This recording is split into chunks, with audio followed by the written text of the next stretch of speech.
and welcome to Terry Talks Movies. This time around I'm talking about AI. Not necessarily the kind of AI I've got in the thumbnail for this video, which is a compilation of two AI images I helped create using prompts, but AI in cinema and television, and where's it going and how does it reflect our current fears and aspirations.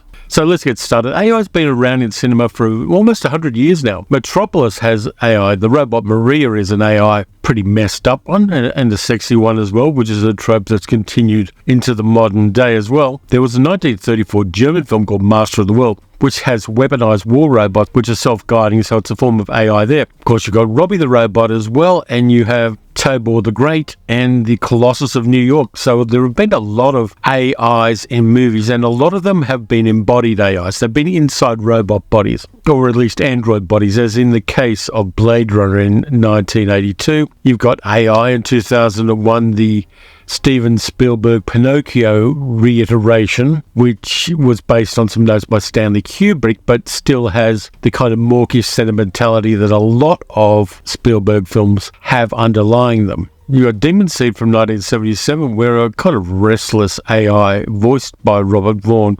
impregnates and has a child with Julie Christie's character.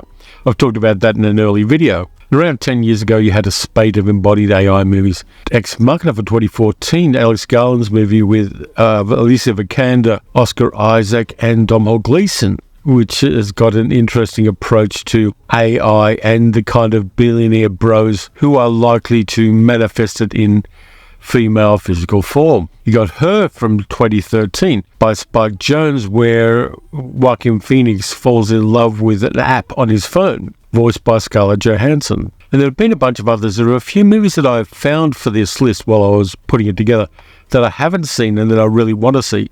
So there is going to be a part 2 to this. But when people talk about AI in cinema, they're not talking about the AI we have that will script a video for us or draw a picture based on some word prompts or give us 5 pages of homework on demand. They're talking about an artificial general intelligence, a widespread and kind of self-educated AI which can do a whole bunch of different things rather than just one thing based on a specific prompt. The AIs we have now are nowhere near and of a totally different type than the AIs we have in much of cinema and television these days.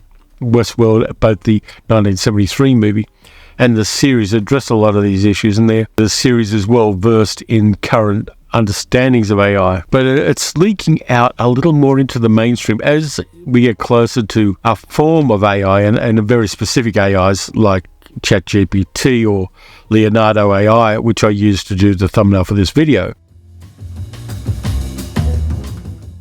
Those are very different from the ones we get in the movies. But because we are using AI tools now, and they are basically pretty simple tools, we're at the flint-knapping stage of AI development right now. Things like Mission Impossible Dead Reckoning Part 1, which I watched in the cinemas a little while ago, where Tom Cruise is Ethan Hunt and his Impossible Mission Force, none of whom seem to have any kind of life outside of the gig, go up against a rogue Russian AI called The Entity, which is trying to take over the world and control information flows around the world, aided by an acolyte called Gabriel, played by S.A. Morales. By the way, Gabriel is a name they pinched from the first Modesty Blaise novel and the first Modesty Blaise comic strip.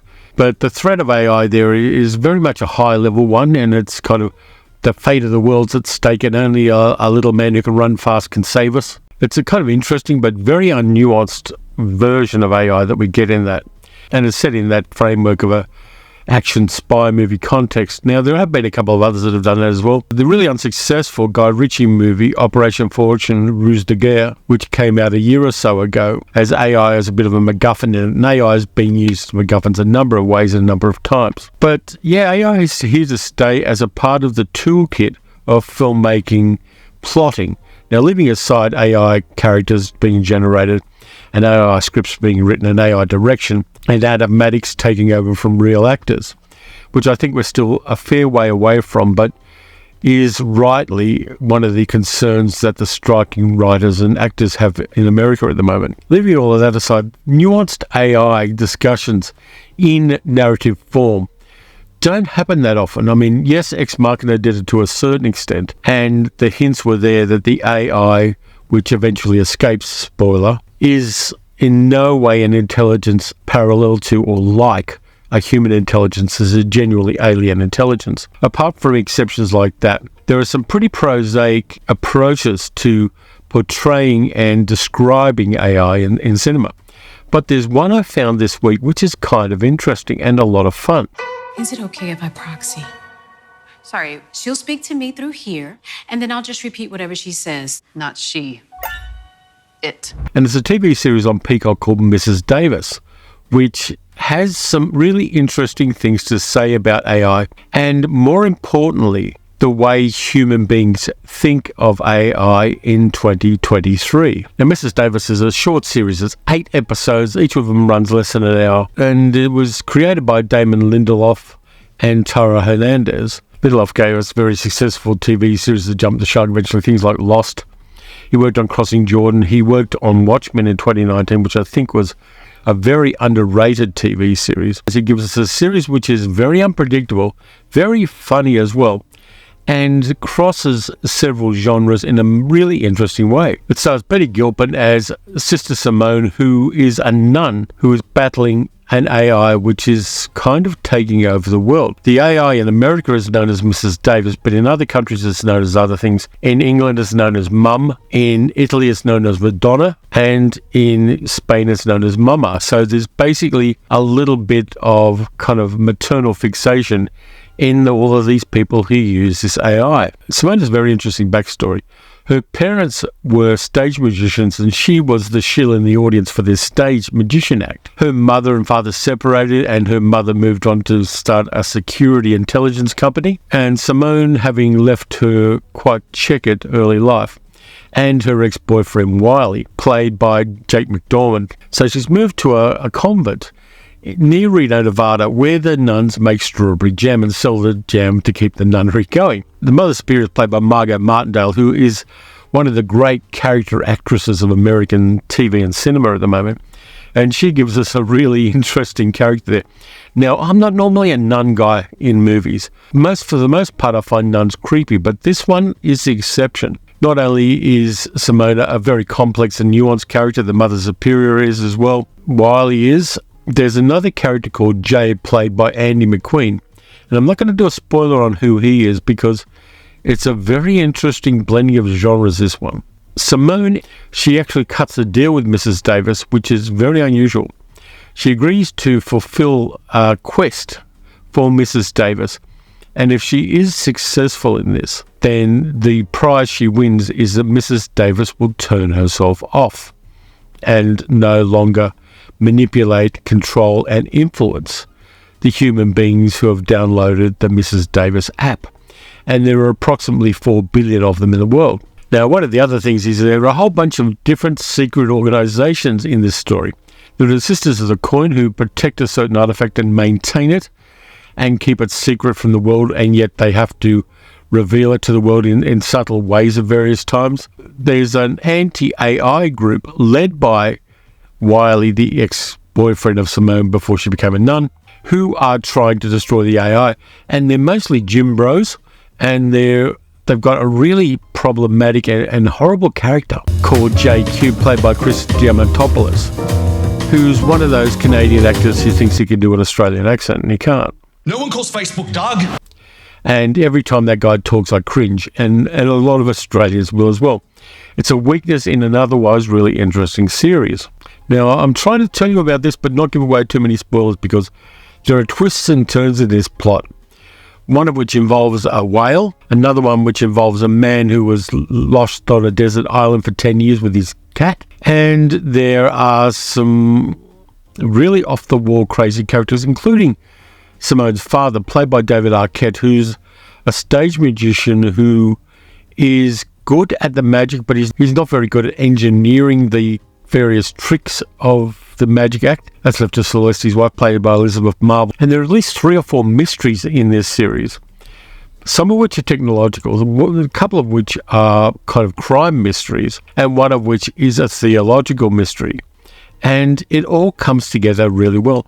And one of the lovely, refreshing things about this series is there's not going to be a sequel. The plot resolves itself really well, both from a theological and from a technological viewpoint. And the acting, the special effects, the characters, apart from that really bad COD Australian character, it works really well. The comic riffs are great. The twists and turns are fantastic. The plot is beautifully elaborate. There are things that happen near the start of the first episode which don't get a landing until the end of the 8th episode. It's just one of those series where they're actually talking about AI in a comic adventure picaresque format, and yet what they find out about the true nature of Mrs. Davis is kind of interesting, and the way that human beings project their own fears and needs into technological platforms is one of the interesting aspects of this series. It's plausible in a kind of creepy way, and Simone's quests are not only philosophical but they're personal as well. She ends up finding out who created Mrs. Davis and why, and it's not what anybody thinks it is. She travels to a really weird ritual in Scotland with Wiley, which plays out a little bit like a combination of a Renaissance fair and a Mr. Beast video. There's just so many different touchstones of cultural connection in Mrs. Davis that it's really worth checking out. It plays as science fiction straight up. I binged them basically last night and today. I watched the last 3 episodes today. I watched the others last night. And it's very satisfying science fiction. It's smart. It knows what it's talking about when it talks about AI, which is something that doesn't happen often enough. There are always going to be the movies and series that talk about the technical aspects, but they're not really much talking about the personal and philosophical implications of certain kinds of AI. And the question comes up during the narrative of Mrs. Davis, is Mrs. Davis an AGI, an artificial general intelligence, or is Mrs. Davis just AI? And that question and those gradations between those two things make it really interesting. I like this one a lot, and I want to see more things that talk about AI in a complex way, because there's a lot of hype about AI, both in a narrative format and in a journalistic format and in opinion pieces, which don't particularly know what they're talking about. They're talking about job threats and things like that, and I understand that they're quite valid concerns. It's a concern that's come up before as well. I know people who made physical props and physical miniatures for movies and television. I know people who worked on The Matrix, for instance, when it was filmed here in Australia, and did a lot of the miniatures work and a lot of the set designs and production designs and production creations. And a lot of that's now gone to people who use a computer and a tablet to do that. The technology of movie making moves on. As far as script writing is concerned, I don't believe that any time in the foreseeable future there are going to be scripts entirely written by AI. I think there are going to be AI prompts used, which will now enable people to use them as jumping off points for ideas, but then prompts for story ideas are something that's been around for a very long time.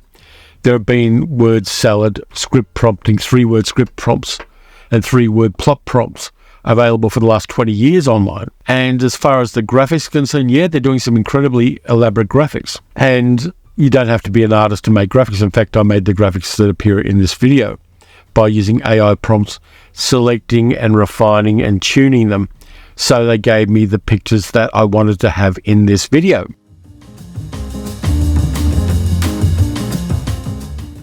So I understand there are artists that have concern, but I think there's always a value added to a human-created artifact, a painting, a drawing, a script written by a human, acting by humans rather than by AI. If it does get a lot more sophisticated than it is now, there are still going to be nuances that human beings have that AI will never have. AI haven't lived the life of a human being. They haven't gone through the training of an actor. They haven't gone through some other careers the actors may have had. They haven't gone through the relationships the actors have, the mentoring and teaching and the experience in other plays and TV shows and movies that actors have had. There's incredible amounts of subtle stuff there. It's like micro expressions on a face. You have to slow things down to understand them, but they're always there. And at some level, human beings relate to those micro expressions when they're seeing that enormous head on the screen. And if they're not there, and if they're not exactly tuned to what we understand of human facial expressions, they're not going to play well to an audience. So Mrs. Davis is really good about this kind of stuff. It uses the idea of AI to tell a crazy, mad story, and it is totally bugfuck crazy, this series. But it talks about AI in a very interesting way in how it relates to people and how people can sometimes use technological tools as crutches for not dealing with their own shit. And I like it a lot for that. So that's it for this time around. I've got Monday, I'm going to be doing a live stream for the K and L parts of my movie Hidden Gems. I'm also going to be doing a new haul because I just went out and got a whole bunch of really cheap DVDs and Blu-rays from charity stores. So I'm going to enjoy that. It's going to be another 2-hour live stream. It'll come out on Sunday night US time and really, really late Sunday night in Europe. But I'm looking forward to it as well because I really enjoy the immediacy of a live stream. You can also support the channel by donating at patreon.com/TerryTalksMovies. I've added something new for the patrons. I've actually subscribed to Spotify. And every month I'm doing a new 10 or 20 track Spotify playlist. Some of them are movie-related music. Some of them are just wild music that I've got in my collection here. So each month, the Patreon supporters will get a link to a new Spotify playlist that they can listen to and enjoy while they're doing other stuff. It's just a little value added I wanted to do there. Anyway, until next time, when I do the live stream, watch some good movies, watch some bad movies, watch some movies and TV series that are about AI. It's not as scary as you think yet. And I'll catch you next time.